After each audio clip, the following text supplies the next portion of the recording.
Nah, jadi kalau histogram itu adalah suatu grafik atau suatu apa namanya visualisasi dari tabel distribusi frekuensi, di mana pada sumbu X-nya itu adalah menyatakan interval kelas, yang di mana masing-masing kelas itu nanti dibatasi oleh nilai batas atas atau tepi atas dan tepi bawah kelas. Kemudian sumbu Y-nya itu adalah menyatakan frekuensi dari masing-masing kelas, banyaknya kejadian pada masing-masing kelas. Nah, kemudian di setiap kelas itu nanti di apa namanya frekuensinya itu dinyatakan atau diwakilkan dalam bentuk ini apa namanya diagram dalam bentuk batang gitu.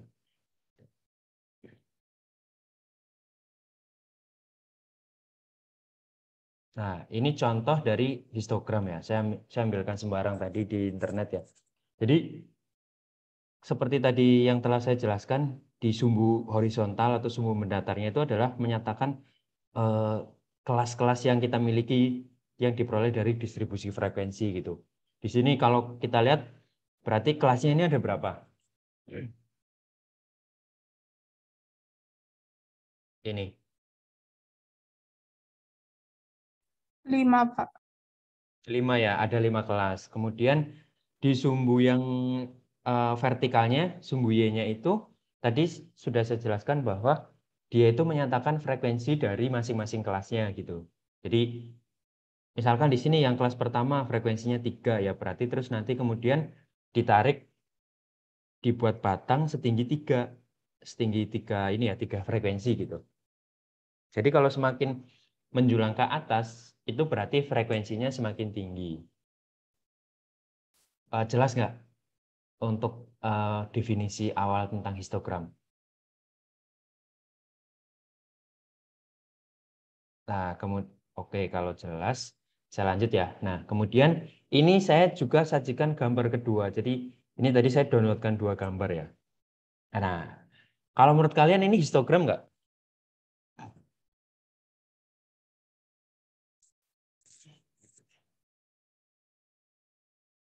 Coba, menurut kalian histogram nggak?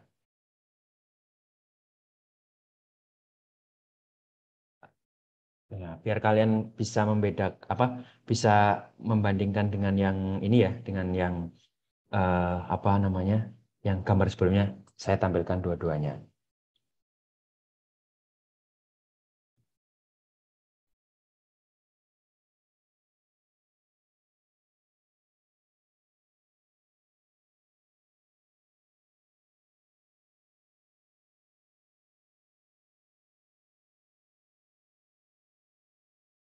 Nah, gimana? Menurut kalian itu histogram nggak? Yang ini, yang data penjualan buku. Coba saya kalau belum ada yang mau jawab, saya tunjuk ya. Coba Rido Rifansyah. Coba menurut Rido ini histogram nggak? Bukan, Pak. Itu diagram batang. Gimana? Itu diagram batang, Pak. Nah, iya betul. Kenapa bukan histogram? Alasannya apa? Kalau diagram batang kan berarti bukan histogram kan? Soalnya ini yang apa itu? Bawahnya itu Januari, Februari, Maret gitu loh, Pak. Kan harusnya harusnya itu apa itu interval gitu. Interval atau kelas. Ya, ya betul ya. Jadi eh yang gambar kedua ini, yang data penjualan buku, dia itu bukan histogram. Karena apa? Karena di sumbu ini, di sumbu apa ini namanya, di sumbu yang mendatar, di sumbu X-nya, itu masing-masing batang ini tuh bukan mewakili suatu kelas, tapi mewakili suatu variabel gitu. Eh, Variabelnya apa? Di sini kan bulan ya, jadi per bulan. Sedangkan kalau yang di atas, yang gambar yang ini, bentar, saya perbesar lagi.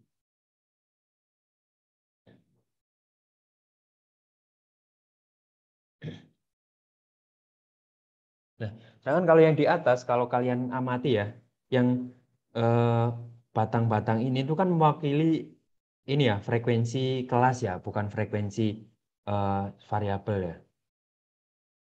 Nah, itulah mengapa yang gambar kedua ini bukan merupakan histogram, tapi adalah diagram batang. Jadi walaupun bentuknya sama, itu belum tentu setiap yang data yang disajikan seperti ini dalam bentuk batang yang panjangnya itu tingginya berdasarkan frekuensinya itu pasti histogram, itu belum tentu.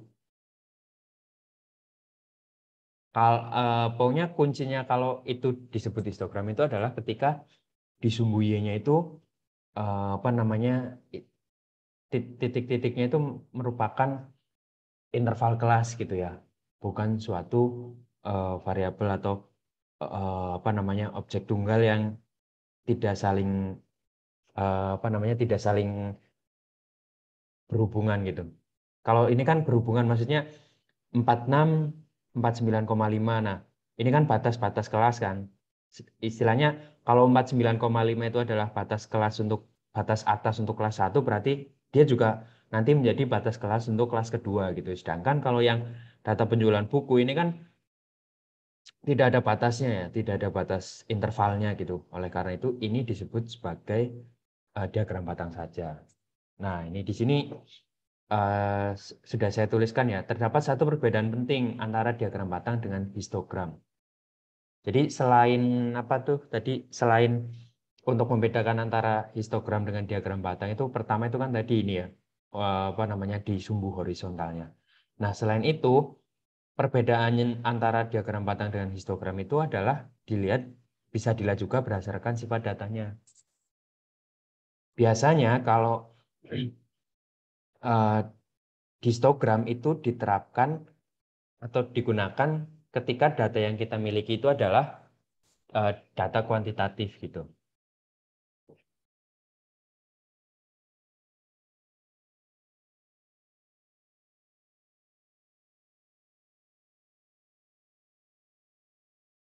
Dan apa namanya, yang biasanya skala pengukurannya itu adalah kontinu, bukan diskrit. Nah, sedangkan oleh karena itu di sini sumbu horizontal melambangkan semua nilai yang mungkin, dan batangnya itu apa, berimpit satu sama lain gitu. Karena itu tadi, dalam kelas, dalam masing-masing kelas yang saling apa namanya, berdempetan itu kan nilainya itu, nilai batasnya itu kan punyanya keduanya ya. Yang satu jadi, yang di kelas yang rendah itu dia jadi batas atas, yang di kelas tinggi itu dia jadi batas bawahnya gitu.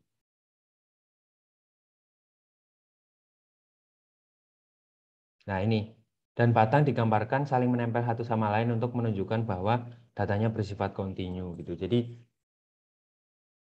kalau dalam statistik itu, kalau batangnya itu saling menempel itu dia menunjukkan bahwa data yang ada itu kontinu gitu. Nah, berarti ini tuh sebenarnya ya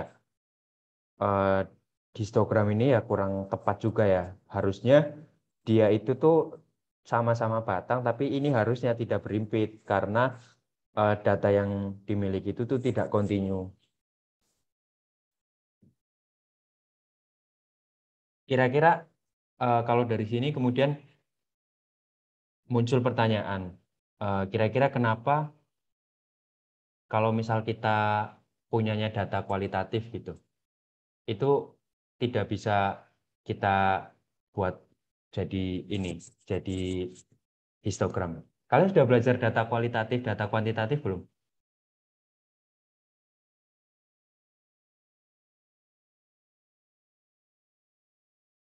Waktu pertemuan 1 sampai 4 sudah diajari skala pengukuran, data kualitatif, kuantitatif, itu udah atau belum? Sudah, Pak. Sudah ya. Nah, eh, kalau dari penjelasan ini itu kan secara tidak langsung bisa disimpulkan bahwa histogram itu dapat dibuat ketika data yang kita miliki itu adalah data kualitatif gitu. Sedangkan kalau data yang kita miliki itu adalah data kuantitatif, itu tidak bisa kita buat histogram. Nah, alasannya kenapa? Itu ada kaitannya, saya berikan clue ya, itu ada kaitannya dengan tabel distribusi frekuensi.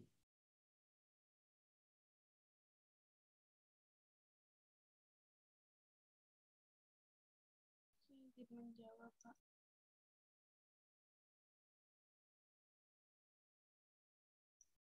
Karena jika menggunakan data kualitatif nanti tidak bisa menentukan interval kelasnya, Pak. Ya, Lanjut. itu salah. Ya, betul. Itu eh, jawabannya sudah betul ya. Tapi bisa dilengkapi lagi kenapa kira-kira. Eh, coba yang lain. Tadi siapa yang jawab? Fani ya? Iya, saya Pak Fani. Ya, oke. Itu jawabannya salah satu alasannya itu ya. Ketika kita punya data kuantitatif, apa kita punya data kualitatif itu kita tidak bisa tentukan interval kelasnya gitu. Nah, selain itu kira-kira ada lagi nggak? Izin menjawab, Pak. Ada yang bisa melengkapi lagi dari jawaban Fani nggak? Iya, silahkan Rangga. Titus Rangga.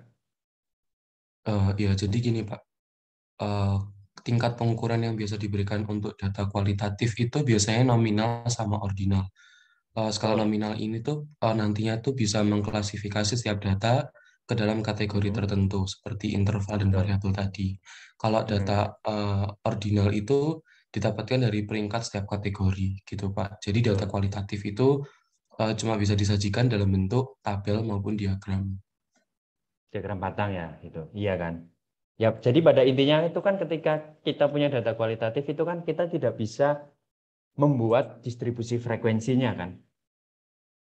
Karena apa ya? Karena kita tidak bisa menentukan bagaimana interval kelasnya, berapa interval kelasnya, panjang berapa kelas dan panjang masing-masing kelasnya itu berapa itu kan kita tidak bisa tentukan. Nah, oleh karena itu itulah yang menyebabkan ketika kita punya data kualitatif itu data tersebut tidak apa data kualitatif ya, ya yang diukur biasanya dengan skala nominal atau ordinal itu tidak bisa eh, kita gunakan untuk membuat histogram itu. Jelas nggak sampai sini? Kalau misal mau ada yang mau ditanyakan silahkan ditanyakan, tidak usah malu-malu ya. Pak, saya mau bertanya. Ya silahkan. Oh, kalau dilihat ya waktu itu saya pernah melihat kalau di histogram itu ada selain batang itu ada garisnya juga di atasnya itu apa ya Pak? Oh itu nanti itu jawabannya saya simpan dulu ya. Soalnya itu Oh, nanti akan saya jelaskan di materi bawahnya. oh Gitu. iya. Iya. Satu lagi Pak, kalau misalnya Oke. di histogram itu boleh nggak sih kita nambahin keterangan persentasenya? Keterangan persentase masing-masing kelas gitu ya. Ya. Misalkan di atas ini, eh, misalkan mau ditambahkan di atas di sini gitu, di atas Eh, ini gitu misalkan kan, di kelas yang pertama itu pas kita klik ya itu ada keterangan muncul persentasenya gitu. bisa bisa bisa. Maksudnya misal di kelas ini presentase frekuensinya berapa persen gitu kan? Iya. Ya misal anggaplah contoh kita yang histogram ini ya, ada 100 ini ya 100 data gitu. Nah yang masuk kelas ini misal 20 berarti 20% gitu kan maksudnya? Iya. Ya bisa. Jadi itu apa namanya istilahnya itu untuk mempercantik gitu atau untuk memperlengkap histogram yang kita miliki. Jadi istilahnya biar memberikan informasi tambahan yang semakin lengkap gitu. Jadi orang kalau lihat apa namanya kalau lihat histogram yang kita sajikan itu jadi ada informasi tambahan lagi gitu. Misalkan contoh kalau sudah kita cuma lihatnya ini gitu. Oh, berarti yang jumlahnya antara 52 sampai 55,5 itu ada 8 orang gitu. Misal ini anggaplah ini nilai ya, nilai UTS kalian gitu misalkan. Oh, ada 8 orang gitu. Nah, kalau kalian tambahkan presentasi itu kan nanti jadi tahu. Misal di sini anggaplah 40% itu. Oh, 8 orang itu tuh ternyata 40% dari total mahasiswa yang ikut UTS ya gitu. Itu kan informasinya jadi lebih lengkap gitu. Itu bisa malah bagus. Tapi minimal itu bentuknya seperti ini. Nah, nanti yang apa namanya eh, garis yang di sini tuh yang tadi ditanyakan itu jawabannya nanti dulu ya. Itu akan dijelaskan di bawah. Ya, makasih Pak. Ya, ada lagi yang mau ditanyakan?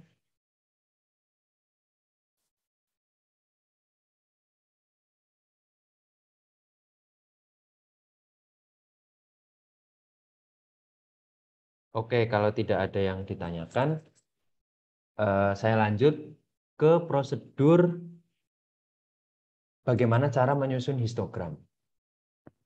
Nah, pertama, langkah-langkahnya itu adalah yang pertama menyusun distribusi frekuensi dalam bentuk tabel ya, atau dengan kata lain ya menyusun tabel distribusi frekuensi gitu. Dengan batas atas pada tabel distribusi frekuensi menggunakan konsep nilai lebih kecil dari. Masih ingat nggak? Kalau konsep nilai lebih kecil dari pada tabel distribusi frekuensi. Ingat kan? Ingatlah. Bentar, saya perlihatkan.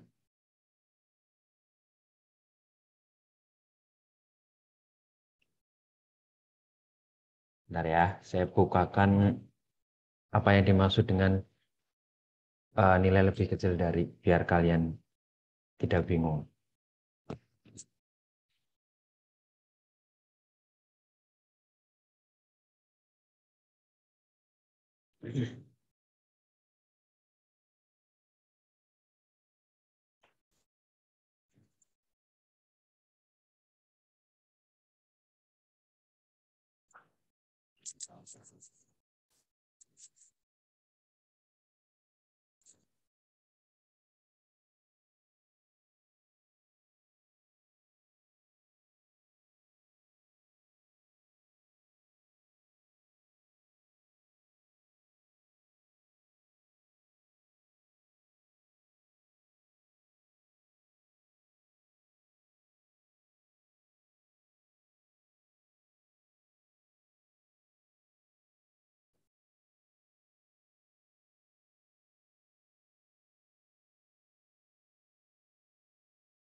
Nah, ini contohnya ya.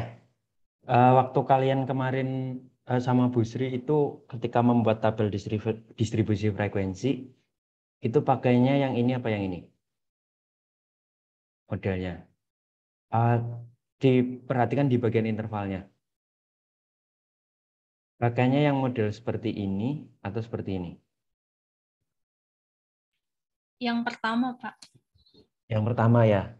Nah, kalau untuk menyusun histogram itu kita buat apa namanya model distribusi frekuensinya itu tuh ini ya disusun seperti ini. Tujuannya itu biar apa kira-kira? Ini ada kaitannya dengan bentuk histogram yang ini. Kira-kira apa? Kalau kalian amati coba. Supaya interval batas atas sama batas bawahnya lebih jelas, Pak. Ya, saling berhimpit gitu ya. Iya enggak? Iya, Pak. Ya, soalnya kalau kita lihat di sini ya. Kan kalau histogram itu kan Pada masing-masing kelasnya itu kan rapet ya. Apa namanya, tidak ada apa namanya tuh, rongga atau selisihnya gitu, tidak ada space atau ruangnya gitu kan. Nah, rapat ini berarti itu dimaksudkan bahwa nilainya itu berhimpit, nilai batas atas dan apa namanya, nilai batas bawah untuk masing-masing kelas yang berdekatan gitu. Contohnya kelas 1 dengan kelas 2, kelas 3 dan kelas 4 gitu. Nah, kalau kalian apa namanya, buat seperti ini itu kan nanti kan jadi rapat. Ini misal contoh di sini ya, di kelas 1 itu tuh untuk kelas yang isinya itu adalah nilai yang antara kurang dari atau sama dengan apa, lebih besar atau sama dengan 13 sampai kurang dari 17 gitu. Misalkan gitu. Misalkan kalian apa namanya, data yang kalian punya itu nilainya 16,9. Itu masuk sini ya. Masuk kelas 1. Tapi kalau kalian buatnya seperti ini, 16,9 mau dimasukin ke kelas mana?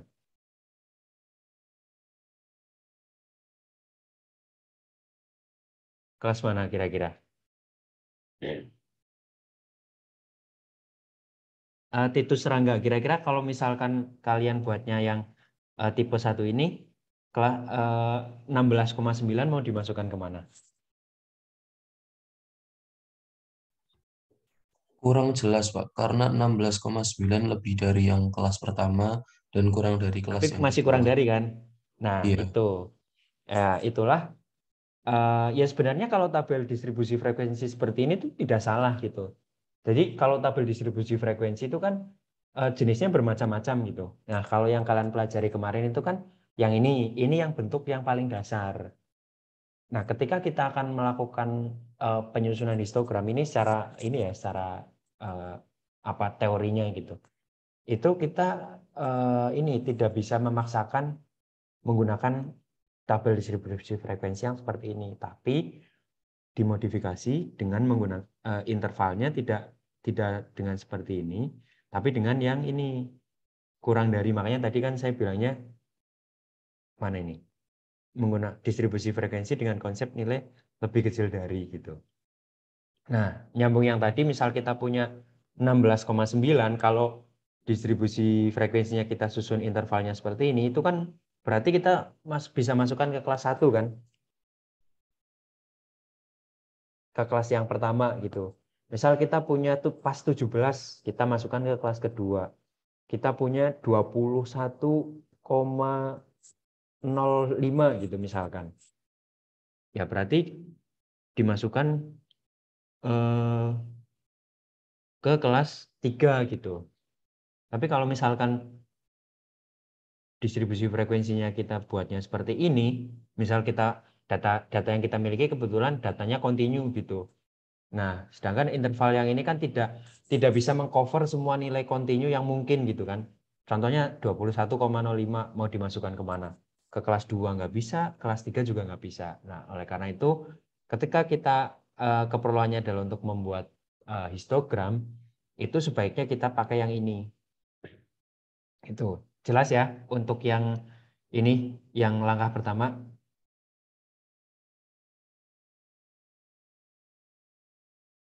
Nah, kalau jelas, langkah selanjutnya itu adalah menggambar batang dengan lebar yang sama untuk setiap interval kelas.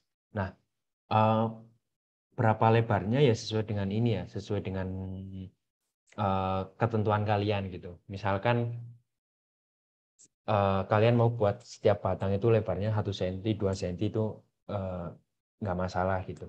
Karena itu kan istilahnya untuk lebih presisi saja, biar tidak ada apa ya, biar nanti histogram yang terbentuk itu rapi gitu. Contohnya di sini kan lebarnya kan sama. Kalau misal lebarnya beda itu kan berarti nanti dianggap panjang interval kelasnya itu juga beda gitu. Jadi panjang atau lebar batang yang sama itu menunjukkan bahwa interval kelasnya itu juga sama. Contohnya di sini. Itu berarti interval kelasnya berapa? 3 ya. Nah, iya seperti itu. Jadi ini yang dimaksud dengan menggambar batang dengan lebar yang sama. Kemudian ketinggian batang disesuaikan dengan frekuensi untuk masing-masing ini ya, masing-masing kelas atau interval gitu.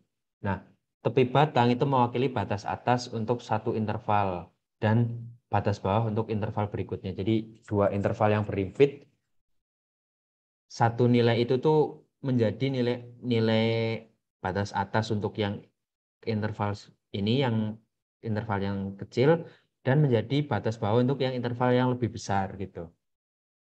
Itu yang dimaksud dengan penjelasan yang ini. Batang yang terbentuk untuk subkelas nantinya saling berimpit karena kan kontinu kan. Nah, kemudian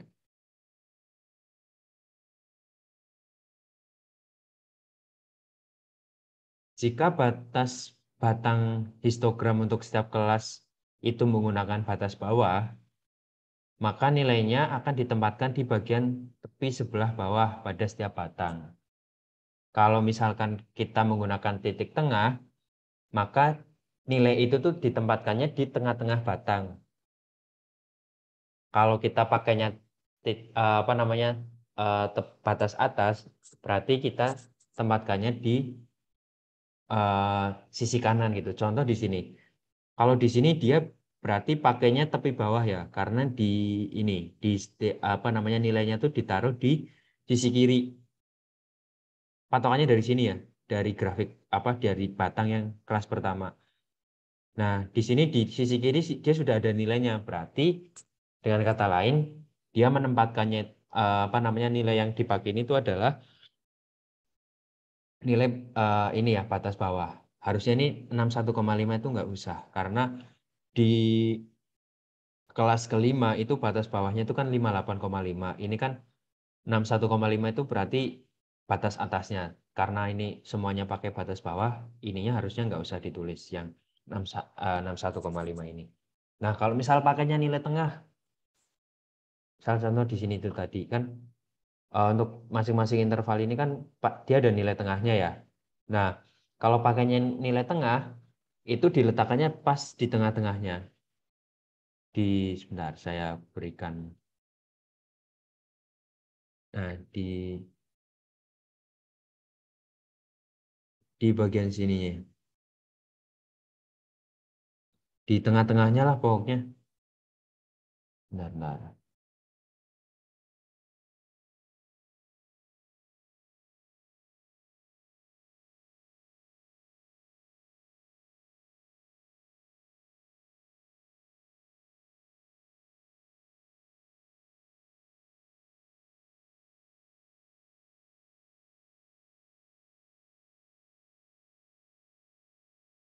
Nah, di bagian sini. Di tengah-tengahnya. Nah, sedangkan kalau misalkan kalian pakainya yang tepi atas, itu berarti angka 46,5-nya itu tidak ada, dihilangkan, tapi mulai dari 49,5 sampai 61,5 ini. Gitu. Nah, pakainya cukup salah satu saja. Kalau sudah pakai tepi bawah, ya tepi bawah semua. Kalau pakai titik tengah semua. Kalau pakai tepi atas semua gitu. Tidak usah double-double. Misalkan di sini sudah ada pakai titik tepi bawah, kalian kasih juga titik tengahnya gitu. Itu tidak usah gitu. Cukup salah satu saja. Lalu kemudian setelah itu dilabeli sumbu X-nya, horizontalnya itu nilai data apa, kemudian labelnya itu nilai data, atau misal kalau secara spesifik, misal data kemiskinan, berarti angka kemiskinan gitu di labelnya. Terus sumbu Y-nya itu adalah frekuensinya berapa. Jelas untuk prosedur menyusun diagram batang, histogram? Jelas ya. Nah, kemudian ini contohnya. Contoh kita akan menyusun histogram untuk nilai UTS mata kuliah statistika bisnis.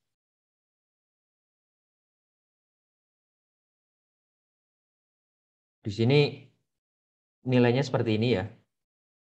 Kebetulan nilainya tuh tidak ada koma-komanya gitu. Nilainya tidak ada desimalnya. Tapi kalau nilai UTS itu sendiri termasuknya itu kalau misal ngukurnya pakai kontinu atau diskrit kira-kira menurut kalian? Datanya, data nilai UTS gitu itu termasuknya data kontinu atau data diskrit? Menurut kalian? Kontinu. Iya ya, kontinu ya. Karena apa? Karena kan nilai UTS itu kan bisa aja misal kalian dapat 80,6, 80,5 gitu. Jadi tidak. Nah, ini kebetulan saya berikan contohnya nilai-nilainya yang bulat aja gitu kan.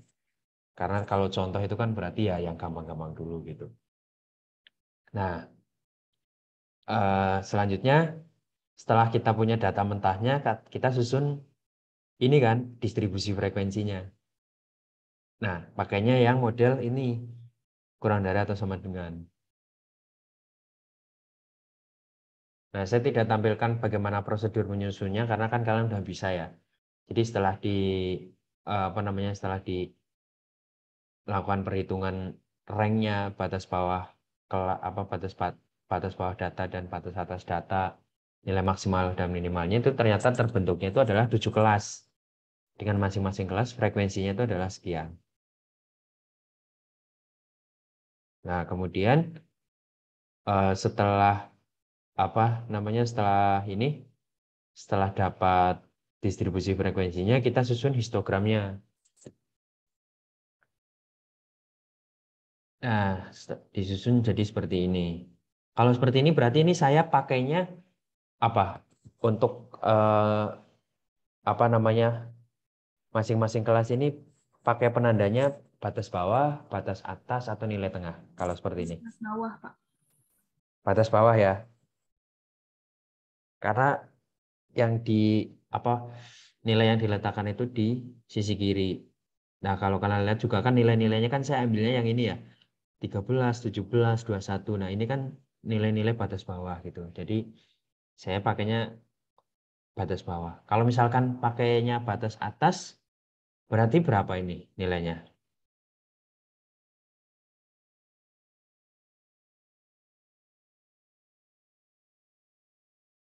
Yang ini, yang membedakan itu gimana di bagian ininya, di bagian yang penilaian ini?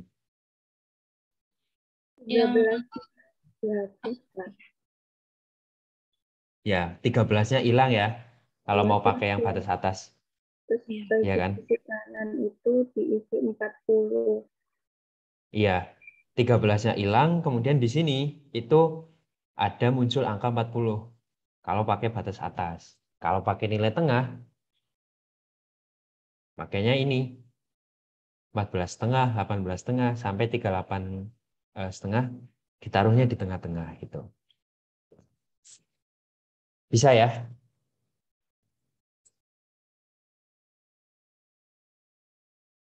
Nah, ini interpretasi atau analisis dari histogram yang terbentuk. Jadi kalau kalian sudah buat histogram, kalian sudah memvisualisasikan data, itu sebaiknya ditambahkan juga dengan interpretasinya. Apalagi kalian kan orang sosial. Artinya yang membaca visualisasi data kalian itu kan bisa dibilang orang yang awam tentang statistik gitu. Artinya kalaupun paham tentang statistik itu bukan yang expert gitu kan. Karena kan namanya kalian sebagai orang sosial itu kan berinteraksi dengan berbagai macam lapisan masyarakat gitu, dengan berbagai macam latar belakang pendidikan. Ada yang misal dari lulusan S1, lulusan S2, SMP, SMA gitu. Nah, biar setiap orang itu paham dengan grafik histogram yang kalian susun, sebaiknya kalian buatkan juga interpretasinya. Interpretasi itu tidak perlu detail ya, tidak perlu panjang, tapi yang penting itu tuh sudah bisa mengcover informasi-informasi penting dalam histogram yang kalian buat gitu. Contohnya misalkan di sini, kelas dengan batang histogram terpanjang adalah kelas ketiga. Hal ini dikarenakan kelas ketiga memiliki frekuensi paling banyak. Kelas dengan batang histogram terpendek adalah kelas ke-6 dan kelas ke-7 karena frekuensinya paling sedikit. Ya iya benar kan? 6 dan 7 kan frekuensinya cuma 1 gitu. Nah, itu untuk histogram. Kemudian selanjutnya ada juga tentang poligon frekuensi.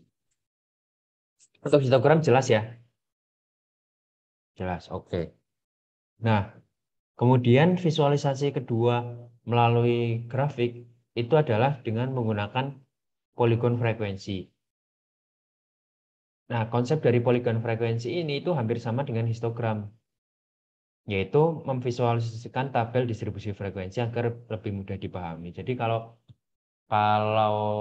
apa namanya visualisasi data secara grafik biasanya itu adalah objeknya itu adalah ini apa namanya tabel distribusi frekuensi gitu ya.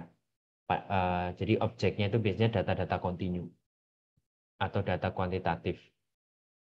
Nah, di sini yang membedakan dengan histogram itu adalah kalau di poligon frekuensi itu untuk masing-masing kelas itu tuh tersusun atas maksudnya kalau dalam poligon frekuensi itu setiap kelas itu ditandai itu hanya sebagai suatu titik gitu. Nah, ketinggian titiknya itu menyesuaikan dengan banyaknya frekuensinya. Kemudian titik-titik yang sudah ditandai itu sudah dibuat titik untuk masing-masing kelas itu kemudian dihubungkan menggunakan suatu garis.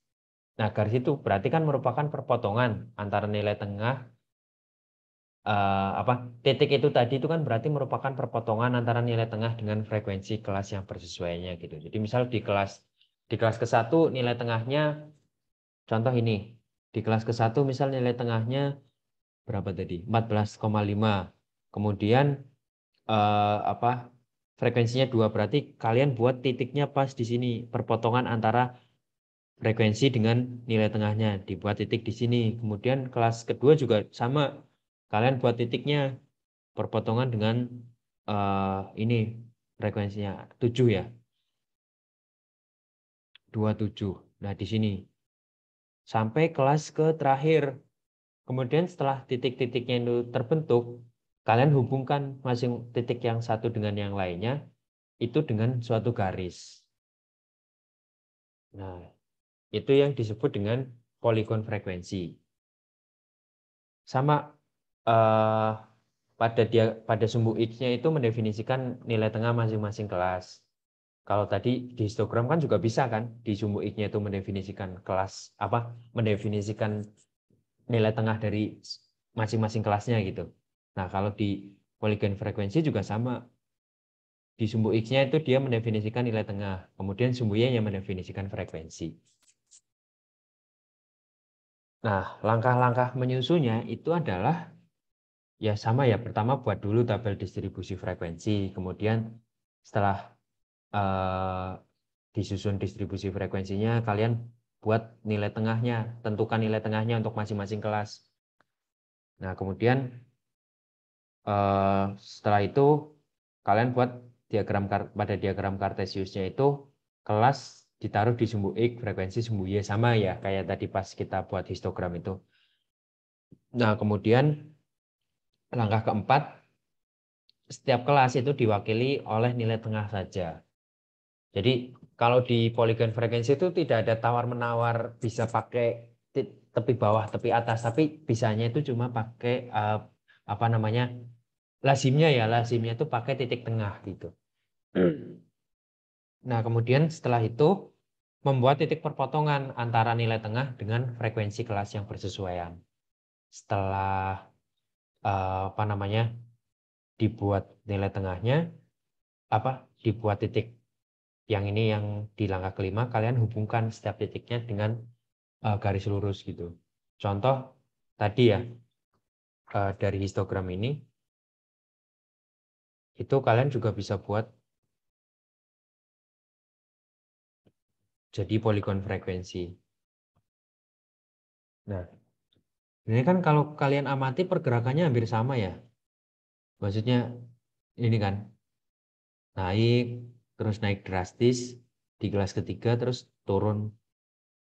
Sampai yang terakhir paling kecil itu 1. Antara dua kelas terakhir itu kan sama ya nilainya 1. Jadi seperti ini. Ya hampir sama seperti histogram, cuma kalau histogram itu pakai batang, kalau poligon frekuensi itu dia pakainya pakainya garis gitu.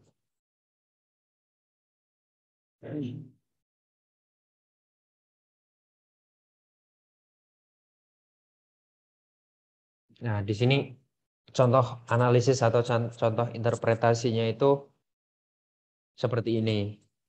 Nah, interpretasinya apakah harus seperti ini? Tidak. Kalian bisa susun sesuai dengan apa ya? Sesuai dengan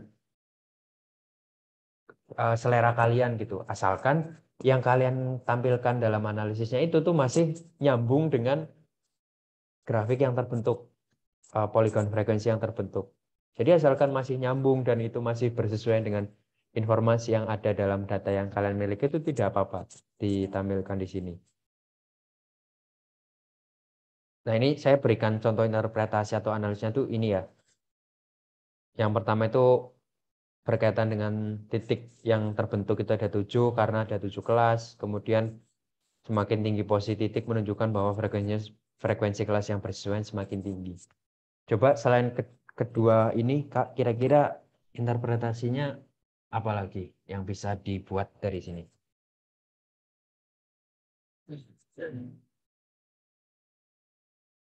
Coba, Miss, saya mau tanya ke Alvin Avicenna. Silahkan, Alvin. Coba, menurut Alvin, kira-kira interpretasi dari poligon frekuensi ini tuh kira-kira apa, Alvin? Selain dua ini ya, apa kira-kira?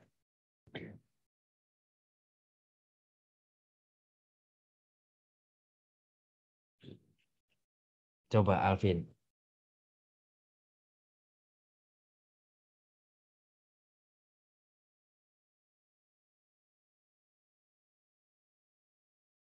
Kira-kira apa, Alvin?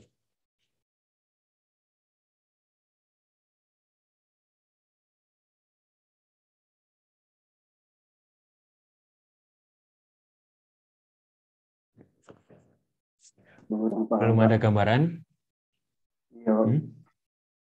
Oke, nggak apa-apa. Coba, yang lain mungkin ada yang udah punya gambaran nggak? Kira-kira nih, apa ya interpretasi yang bisa saya tuliskan kalau misal grafik poligon frekuensi yang terbentuk itu seperti ini gitu. Silahkan.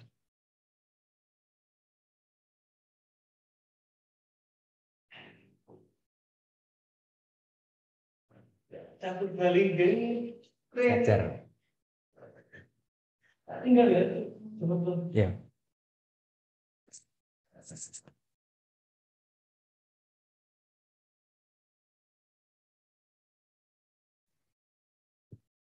Coba Fani tadi kan udah. Coba yang belum bersuara. Fadlan Firdaus Syafruddin. Coba Fadlan, kira-kira gimana?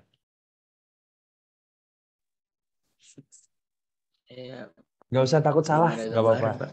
Masih belum. Oke, belum ada Belum ada gambaran. Iya, ya, nggak apa-apa, nggak apa-apa. Mutiara Nabila, kira-kira gimana nih Mutiara? Ada. Saya mencoba menjawab, Pak. Oke. Nilai tengah kelas yang paling tinggi terdapat pada kelas ketiga. Nilai tengah atau frekuensi?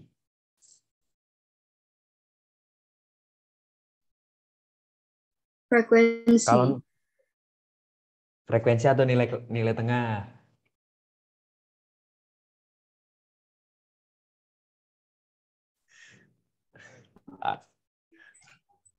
Aku malu. Halo? Loh, kok hilang suaranya? Iya, Pak. Ya, itu tadi nilai frekuensinya yang paling banyak ada di kelas ketiga. Iya. Berarti kalau dikaitkan dengan nilai UTS, kira-kira gimana? Biar bahasanya itu lebih bermakna gitu. Ya itu tadi udah ada maknanya gitu. Tapi biar istilahnya biar lebih sip gitu. Dikaitkan dengan nilai UTS itu berarti gimana? Kelas ketiga berarti, sebentar, saya tampilkan juga histogramnya ya. Nah, ini. Ya ini anu ya, ini misalkan nilai UTS-nya itu nilai UTS ini ya, nilai UTS anak-anak di negeri mana gitu, bukan di UPN gitu. Kalau di UPN mah nilai UTS-nya bagus-bagus ya. Ini saya cuma buat ambil contoh aja gitu. Kelas ketiga kan ini 21 sampai 25 gitu. Nah, coba dikaitkan dengan yang tadi sudah di ini. Yang tadi sudah disampaikan. Coba.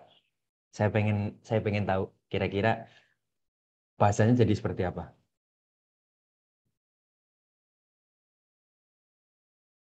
Coba. Frekuensi tertinggi di kelas ketiga. Kemudian kelas ketiga itu nilainya tuh ini 21 sampai 25. Berarti jadi gimana kira-kira? Izin menjawab, Pak.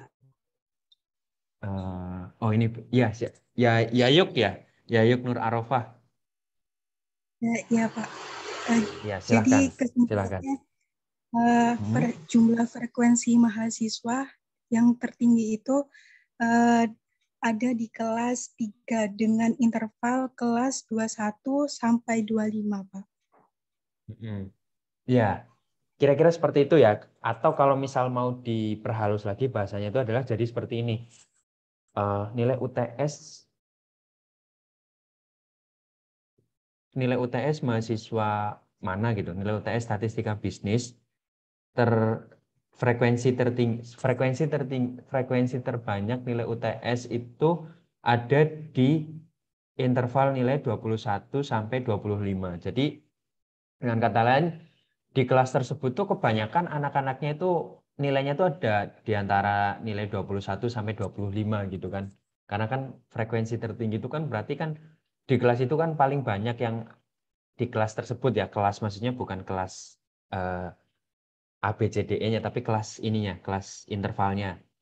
Itu ada di kelas 3 yang interval nilainya itu adalah 21 sampai 25. Jadi nilai UTS-nya itu kebanyakan menyebar atau ada di sekitar 21 sampai 25 gitu ya.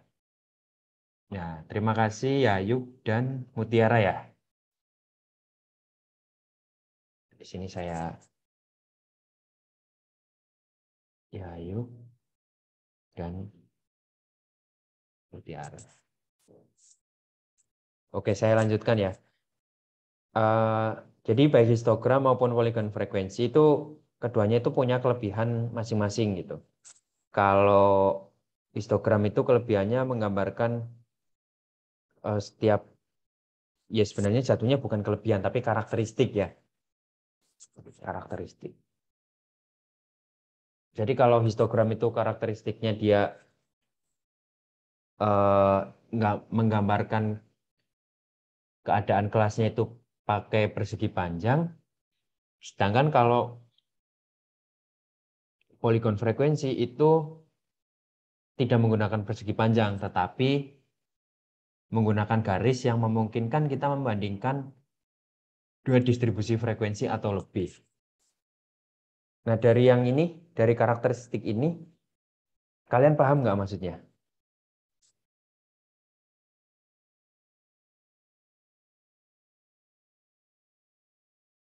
Kira-kira maksudnya itu apa? Pada poligon frekuensi memungkinkan kita untuk membandingkan dua distribusi frekuensi atau lebih.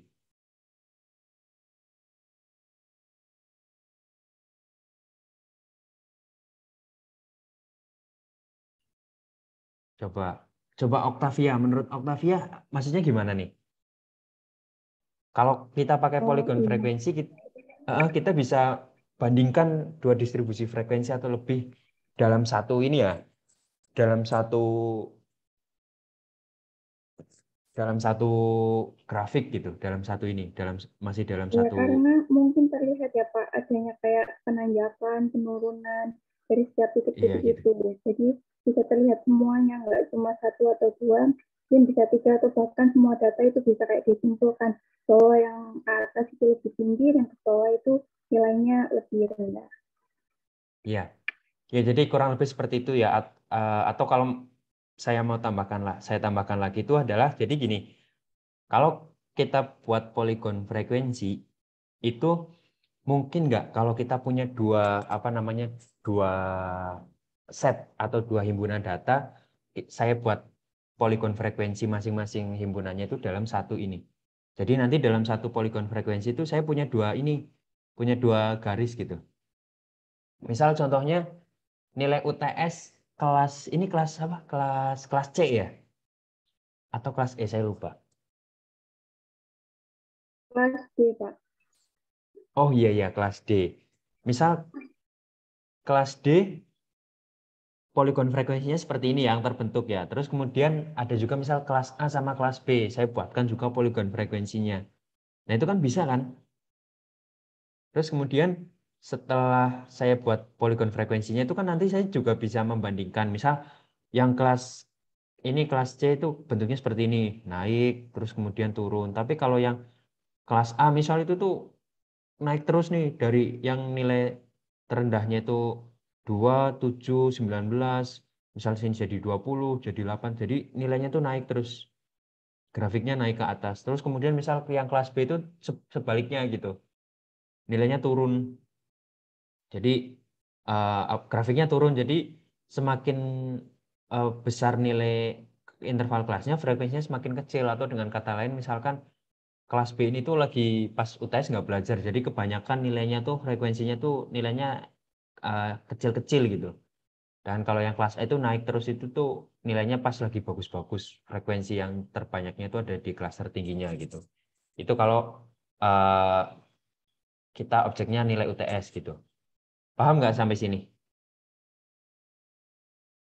Jelas ya? Alvin jelas nggak? Jelas ya. Coba saya tanya kira-kira kalau pakai histogram kira-kira mungkin nggak saya nggambar histogram dari dua distribusi frekuensi dalam satu bidang yang sama. Kalau tadi kan kalau pakai poligon frekuensi kan mungkin kan. Berarti distribusi frekuensi yang saya punya itu kan distribusi frekuensi nilai kelas A, distribusi frekuensi nilai kelas B, terus kelas ini kelas C gitu. Dan dibikin poligonnya. Nah, kalau pakai histogram kira-kira mungkin nggak? Jadi ada 3 data UTS kelas A, kelas B, kelas C, terus kemudian saya buat distribusi frekuensinya berarti ada 3, terus saya buatkan histogramnya juga 3, tapi saya tumpuk jadi satu gitu. Jadi satu ini. Bisa nggak kira-kira? Bisa. Bisa ya. Tapi kira-kira kalau dibandingkan dengan poligon frekuensi gitu yang tadi sudah saya jelaskan, dalam satu bidang itu ada 3 garis ini, kira-kira bacanya enak mana? Lihatnya lebih enakan mana? Pakai poligon apa histogram kalau kayak gitu?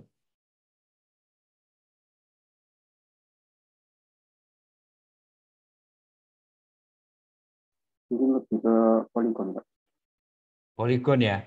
Karena kalau histogram itu kan nanti ya kita bingung juga, misal pas kebetulan frekuensinya sama berimpit itu nanti kan kita menginterpretasikannya agak jadi lebih susah. Beda dengan kalau poligon itu kan bentuknya lebih ringkas, cuma garis. Jadi bacanya itu lebih enak, baca pergerakan naik turunnya itu lebih enak gitu ya. Jadi misalkan kalian nanti ketika melakukan sudah semester atas melakukan penelitian atau sudah skripsi gitu, kalian mau membandingkan karakteristik melalui distribusi frekuensi dari beberapa variabel atau dari beberapa objek gitu. Misal yang satu karakteristik kemiskinan di Kecamatan Wonokromo, yang satunya di Kecamatan Gubeng, satunya di Kecamatan Kenjeran gitu. Mau pakai distribusi frekuensi terus divisualisasikan. Nah, saran saya visualisasinya itu kalau mau dalam satu bidang yang sama itu pakailah poligon frekuensi ya, bukan pakai histogram gitu. Gitu ya. Nah, kalau kemarin waktu sama Bu Sri kalian dijelaskan juga nggak tentang poligon, tentang tabel distribusi frekuensi kumulatif?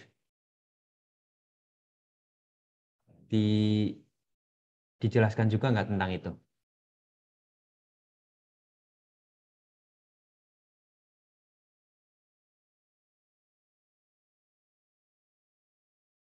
Bayu Davario.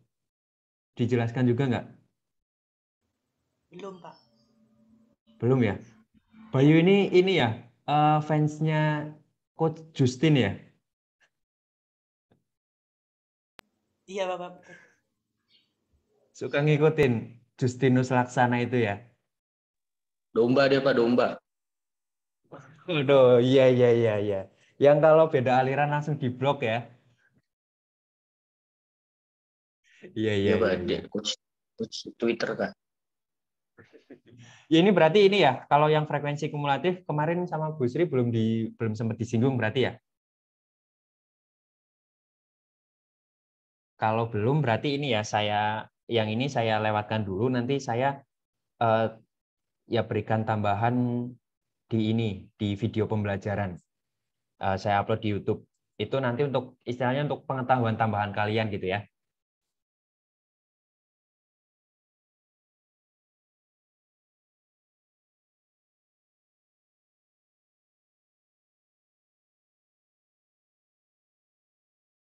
Oke, kalau berarti yang poligon frekuensi saya lompati. Nah, ini tadi poligon frekuensi 1.3 ini 1.4. Nah,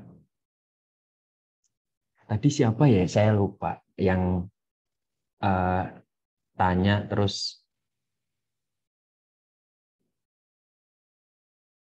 Oh, salah. Bentar. Tadi kan ada yang tanya yang kalau histogram terus dikasih kurva itu siapa ya? Tadi saya lupa namanya. Siapa tadi yang perempuan? Iya, Pak. Sebentar. Ulfatila ya? Oh iya. Oh iya, Ulfatila Salmi iya. Nah itu kalau histogram ada kurvanya itu tuh istilahnya itu adalah kurva distribusi frekuensi gitu.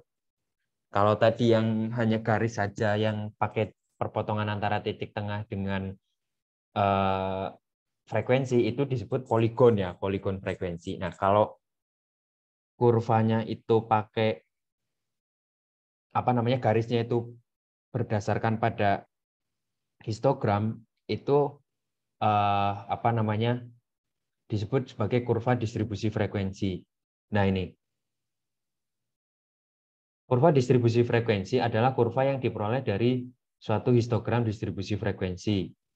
Oleh karena itu, bentuk kurvanya itu mengikuti bentuk histogram yang ada. Kurva distribusi frekuensi secara garis besar terbagi menjadi dua jenis, yaitu simetris dan asimetris. Jadi tergantung apa namanya bentuk histogramnya itu seperti apa gitu. Kalau misal histogramnya itu simetris seperti ini, apa namanya yang frekuensi tertingginya itu ada di kelas yang tengah-tengah, seperti ini ya, itu nanti kurvanya itu jadi simetris. Nah, kalau misal frekuensi tertingginya itu mengumpul di kelas yang rendah, itu nanti jadi agak menceng ke kiri nih kurvanya gitu. Tapi biasanya kalau dalam apa namanya orang-orang sosial gitu, contohnya di ini ya di prodi kalian gitu, orang-orang fisip, orang-orang hukum atau ekonomi itu kalau mau memvisualisasikan itu jarang pakai ini. Kalau mau dibuatkan pakai yang garis itu biasanya langsung pakai yang ini yang apa namanya poligon frekuensi ini yang tadi sudah saya jelaskan. Nah, kalau dilihat sekilas antara poligon frekuensi dengan kurva distribusi ini kan kelihatannya ya hampir sama ya, karena patokannya itu kan adalah dengan berdasarkan pada ini ya nilai-nilai frekuensinya gitu. Nah, yang membedakan apa? Yang membedakan kalau kurva distribusi frekuensi itu tuh dia bentar. Saya cas laptop dulu.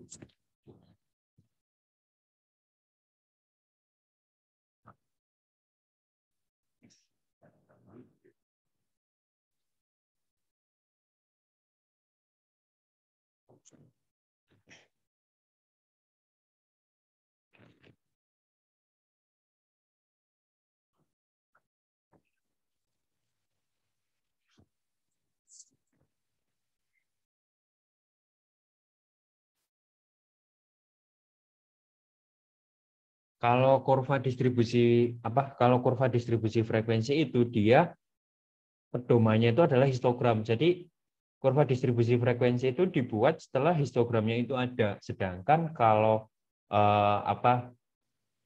pedoman poligon frekuensi itu adalah titik yang merupakan perpotongan antara frekuensi dengan nilai tengah masing-masing kelas gitu. Jadi kalau kalian perhatikan kan kurvanya ini kan tidak memperhatikan ini ya, tidak memperhatikan perpotongan antara frekuensi dengan titik tengah kelasnya ya. Karena kan kalau histogram itu kan dia bisa pakai tepi bawah, bisa pakai tepi atas juga gitu. Jadi kurvanya ini itu tuh bentuknya itu nanti berdasarkan pada histogramnya. Jadi untuk membentuk suatu kurva distribusi frekuensi kita perlu buat histogram dulu. Sedangkan kalau yang tadi yang poligon frekuensi itu tuh kita tidak usah buat histogramnya dulu gitu. Nah, itu yang membedakan antara kurva distribusi frekuensi dengan poligon frekuensi gitu. Sekaligus ini juga menjawab pertanyaan dari Ulfatila Salmi yang tadi ya. Ya. Itu jelas nggak? Ya. Kalau jelas saya lanjutkan ya. Nah, jadi tadi di awal itu kan saya sudah katakan bahwa ketika kita akan melakukan penyajian atau visualisasi data itu umumnya kebanyakan itu pakainya kalau nggak pakai grafik itu pakai diagram. Nah, tadi yang di sub materi pertama itu kan tadi sudah dijelaskan yang tentang menggunakan grafik. Nah, sekarang yang kedua itu adalah penyajian data melalui diagram. Nah, diagram. Jadi ketika kita akan melakukan penyajian melalui penyajian atau visualisasi dengan menggunakan diagram, itu tuh ada banyak pilihan yang bisa kita gunakan ya. Yaitu contohnya menggunakan diagram batang, diagram lingkaran, atau scatter plot. Nah, kalau diagram batang dan lingkaran ini kebanyakan dipakainya itu adalah ketika data yang kita miliki itu adalah data kualitatif.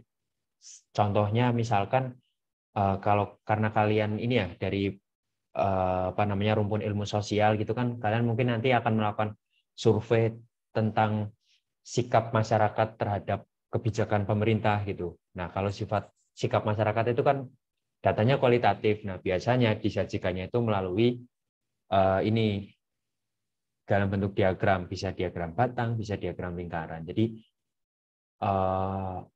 secara garis besar biasanya kalau kita pakai diagram itu tuh untuk data kualitatif ya.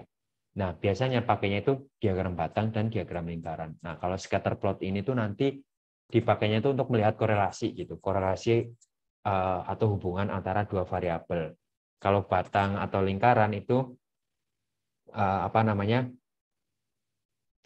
digunakan untuk visualisasi saat variabelnya itu hanya ada satu. Tapi untuk saat ini kalian cukup pahaminya tentang ini aja ya, diagram batang dan diagram lingkaran.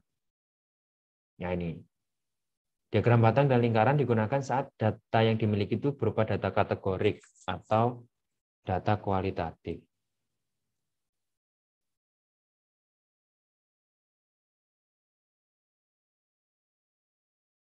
Nah,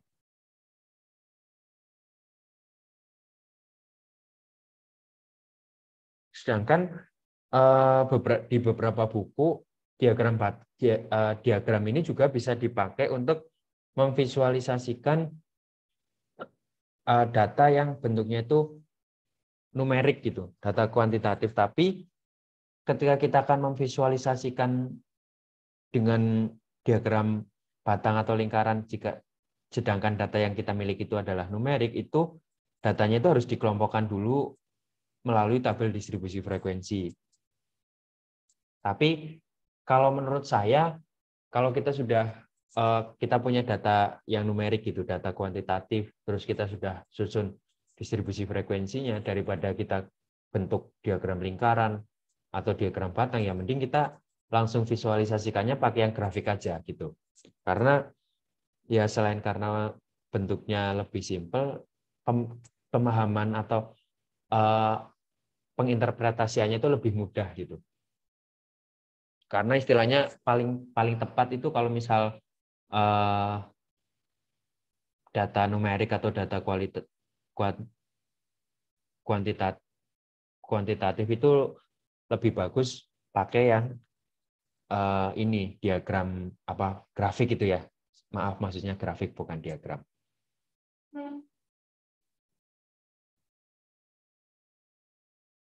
Nah, jadi ini saya hapus saja ya. Nah, ini yang scatter plot ada penjelasannya di bawah. Nah, pertama saya akan bahas tentang diagram batang. Jadi diagram batang itu tuh bisa dibilang visualisasi paling mudah ya. Karena tidak harus menentukan batas bawah, batas atas. Jadi langsung aja misal yang kelompok ke-1 berapa frekuensinya langsung dibuat batang gitu. Kalau tadi histogram itu kan kalian harus tentukan dulu batas bawah dan batas atasnya. Nah, diagram ini umumnya digunakan saat variabel yang kita amati itu bentuknya kualitatif dengan jenis datanya adalah kategori. Sumbu horizontal menunjukkan variabel yang akan diukur frekuensi atau presentasinya, sedangkan sumbu vertikal menunjukkan nilai frekuensi atau presentasi dari setiap variabel yang ada. Jadi pada sumbu Y itu selain menyatakan frekuensi, bisa juga diwakili menyatakan presentasinya gitu. Jadi misalkan contoh yang di atas ini. Nah, ini tuh nanti di sini bisa juga ditulis bukan sebagai frekuensi tapi sebagai persentasenya gitu. Misalkan di sini contohnya kelas ke-1 frekuensinya 2, tapi persentasenya berarti sekitar sekitar 4% ya, 4% dari jumlah keseluruhan. Berarti di sini nanti persentasenya di sini 2%. Di sini diganti persentase gitu. Bisa juga kalau yang di ke atas ini sebagai persentasenya, tidak melulu dituliskan sebagai frekuensinya gitu ya.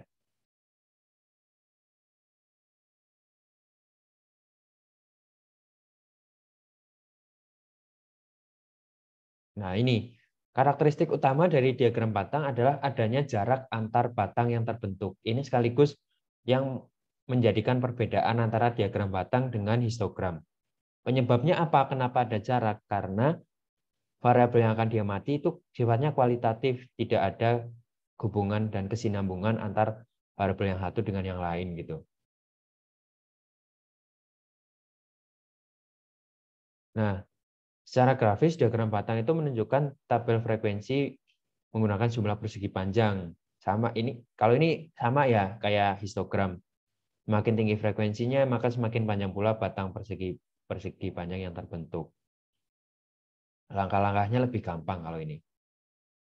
Menyajikan setiap kategori pada sumbu X. Jadi data yang kita miliki itu ada berapa kategori atau ada berapa variabel. Kemudian setelah kita sajikan setiap kategorinya itu, kemudian tandai frekuensinya atau presentasinya pada sumbu Y, kemudian tinggal digambar batangnya. Contohnya ini.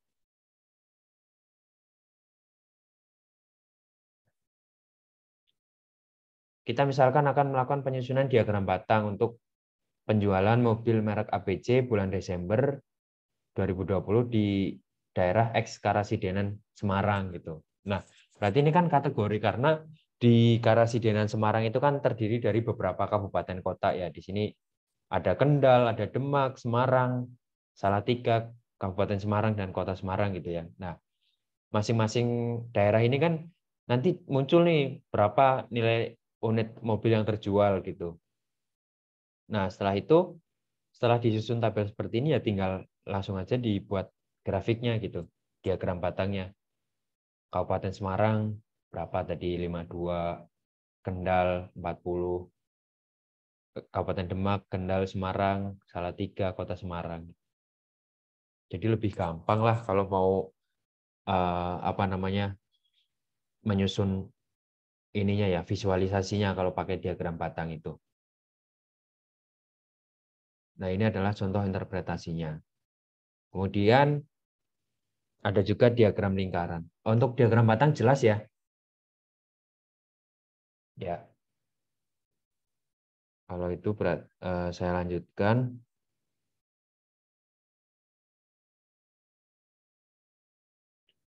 Diagram lingkaran. Nah,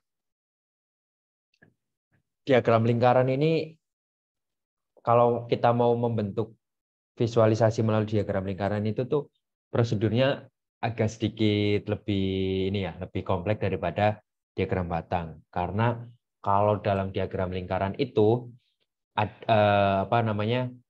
besarnya frekuensi atau presentasi itu harus kita konversikan dalam sudut ya. Karena kan kalau satu lingkaran itu ada satuan sudutnya itu kan 360 derajat. Nah, oleh karena itu ketika kita akan membentuk diagram lingkaran itu kita harus mengkonversi dulu frekuensi atau presentasi dari setiap kategori yang kita miliki ke dalam satuan sudut. Misal contohnya di sini kalau pakai diagram batang itu kan kita bisa langsung tulis ya. Unit terjual 52 ya udah kita bikin batang ke atas sampai setinggi 52 frekuensi. Tapi kalau misalkan kita mau pakai diagram lingkaran, kita harus konversikan dulu 52 ini tuh kalau dalam sudut itu berapa jumlah, besar sudutnya itu berapa derajat. Baru kita bisa buat diagram lingkarannya.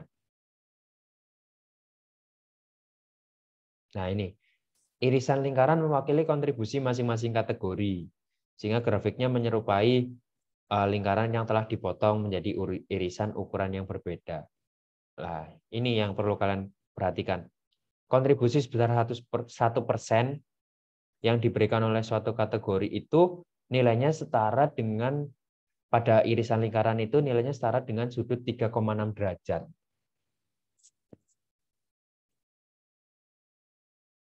Ini yang dimaksud tadi saya bilangkan konversi itu ini ya. Jadi kalau kontribusi 1% itu sama dengan 3,6 derajat kalau dalam diagram lingkaran. Nanti kalau misal ini yang tadi itu 2 ya, frekuensinya 2, berarti kalau mau dibikin kalau misal kita punya data kategori gitu, anggaplah frekuensinya sekian ini ya. Nanti kalau misal mau dibuat diagram lingkaran, ini dikonversikan dulu masing-masing ke dalam satuan sudutnya gitu. Kalau 2 itu berarti 2 itu kan berarti tadi presentasinya 4%, berarti 4%, terus kemudian dikalikan 3,6 derajat.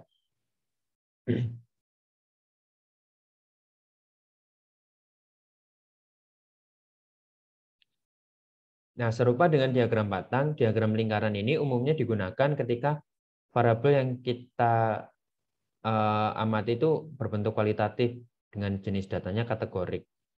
Sebagai catatan, diagram lingkaran kurang cocok digunakan ketika terdapat banyak kategori yang berbeda. Karena apa? Karena semakin banyak kategori yang berbeda itu kan berarti nanti irisan lingkarannya itu kan akan semakin kecil-kecil kan, karena kategorinya banyak.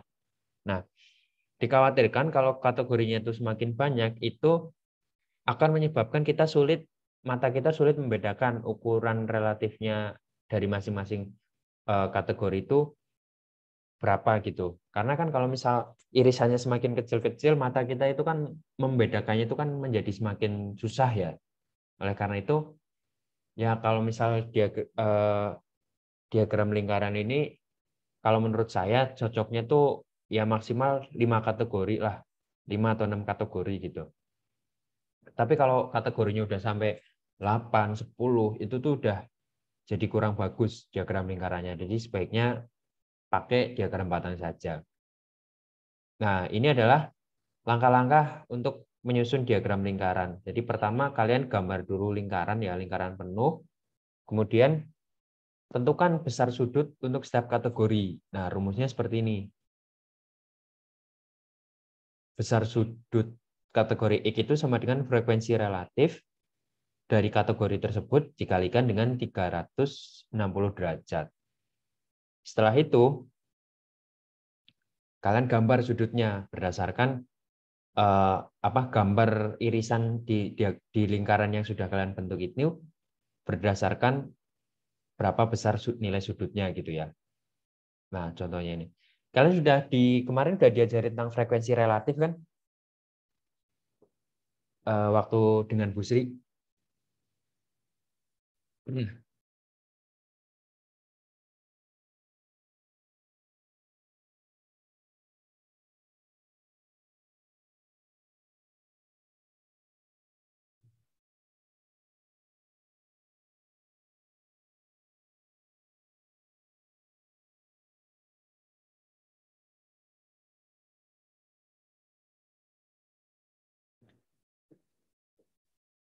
Ya, jadi kalau kalian saya ulang tentang frekuensi relatif ya.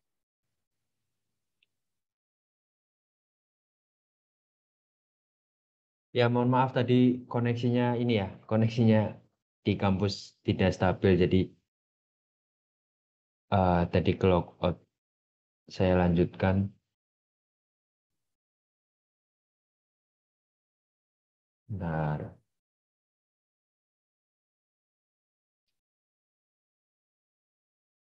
Ini suara saya terdengar nggak?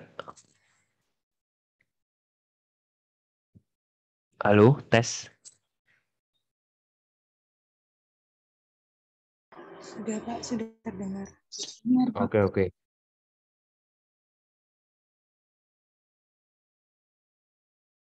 Ya. Nah, jadi yang frekuensi relatif kalian sudah pernah diajari belum sama Bu Sri? Udah ya?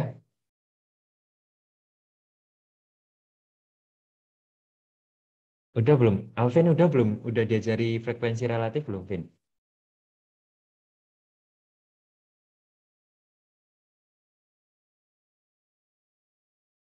Udah atau belum? Koneksinya Alvin sepertinya lagi jelek. Oh, koneksi saya ternyata yang jelek.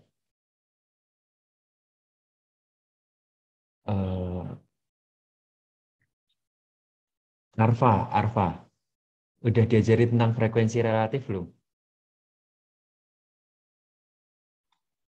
Di catatan masih frekuensi numerikal sama kategorikal. Oh iya.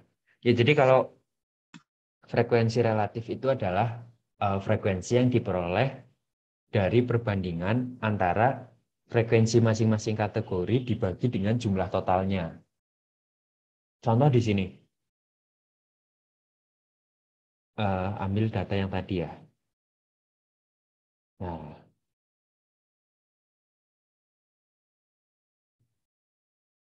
ini. Di sini kan total datanya itu kan 245.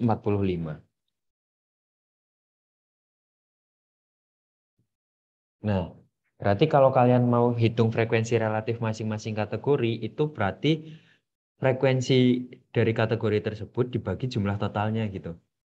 Kabupaten Demak frekuensinya 52, dibagi totalnya 245, 0,21 sekian gitu. Nah, untuk untuk membuktikan perhitungan kalian sudah betul atau tidak, jumlah total frekuensi relatif itu tuh sama dengan 1 gitu, dan nilainya itu tidak akan lebih dari 1. Itu pedomannya yang perlu kalian ingat-ingat ya. Jadi misal kalian pas udah nyusun frekuensi relatif terus dijumlahkan ini yang 0,2, 0,1 sampai 0,26 dijumlahkan ternyata jumlahnya kok lebih dari 1. Nah, berarti itu kalian pasti ada kesalahan dalam perhitungan. Pokoknya kuncinya itu untuk setiap kategori nilainya itu antara 0 sampai 1 kurang dari 1 dan lebih dari 0 gitu. Jadi nilainya itu tidak akan 0 dan tidak akan sama dengan 1. Kemudian jumlahan totalnya itu sama dengan 1. Tuh. Paham ya? Untuk yang ini, ngitung frekuensi relatif.